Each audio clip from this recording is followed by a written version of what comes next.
నాకు పెద్ద నమ్మకారం అయిపోయిందండి బాబు. నన్ను నన్ను నేను చూడలేనమ్మో అనుకున్నానండి నేను. నేనే వద్దాం అనుకున్నా కానీ వస్తే మీకు మీ ఇంటికి వస్తే ఇలా కూర్చోలేము కదా. యాక్చువల్ వద్దాం అనుకున్నా ఈరోజు, కానీ నేను వస్తే మొత్తం గోల అయిపోద్ది, మీకు ఇల్లు మళ్ళీ ఇబ్బంది అయిపోద్ది అని చెప్పి సరే మామగారిని పిలుచుకుందాం.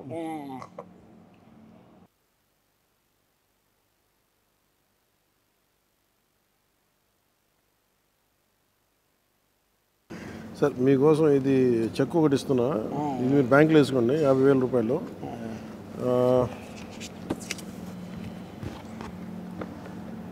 ఇదేమో మీకు చీర, ఇందులో ఒక 50,000 క్యాష్ ఉంది.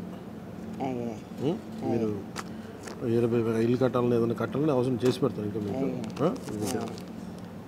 ఇందులో పెట్టానా ఈ రెండు?